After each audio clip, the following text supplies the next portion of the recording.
யாரோ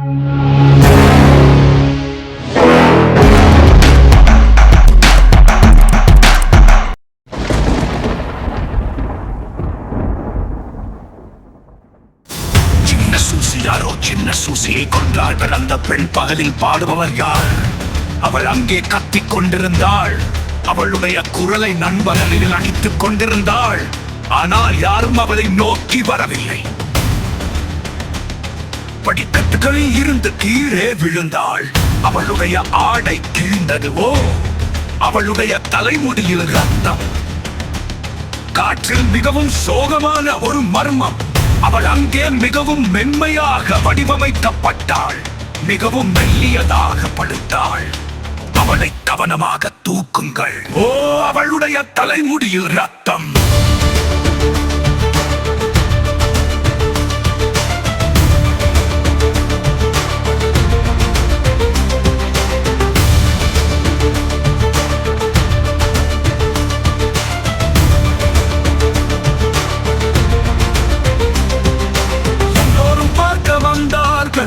இறந்துவிட்ட அந்த பெண் மிகவும் குருடாக, அவள் தலையில் கண்களை பாருங்கள்.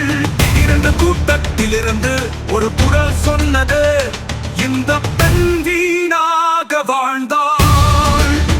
அவளுடைய முகம் இவ்வளவு வேதனையையும் இவ்வளவு அழுத்தத்தையும் தாங்கிக் கொண்டது. ஆனால் பக்கத்து வீட்டுக்காரனுக்கு மட்டுமே சின்ன சூசியும் அவன் எப்படி அழுதான் என்பது தெரியும். அவன் கீழே எட்டும் போது சூசியின் கண்களை மூட அவள் அங்கே மிகவும் மென்மையாக வடிவமைக்கப்பட்டாள். அவளை கவனமாக தூக்குங்கள். ஓ, அவளுடைய தலைமுடியில் ரத்தம்.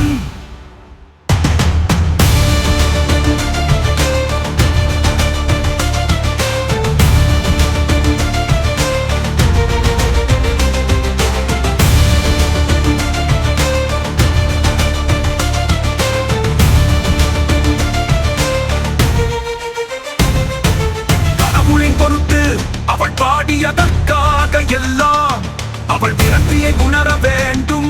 நம்பிக்கை இறந்து விட்டதை அறிந்து நீ அழிந்து விட்டாய் என்று தெரிந்து கொள்ள வேண்டும்.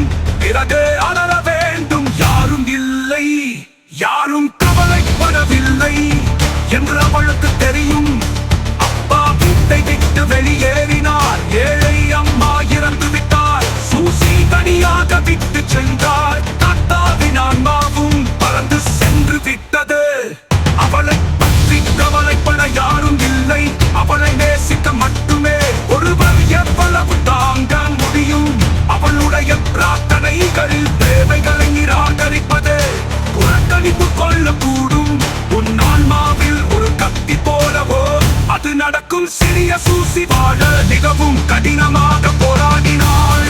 அவள் அங்கே மிகவும் மென்மையாக படுத்துக் கொண்டாள். மிகவும் மெல்லியதாக அவளை கவனமாக தூக்குங்கள். மிகவும் இளமையாகவும் மிகவும் அழகாகவும்.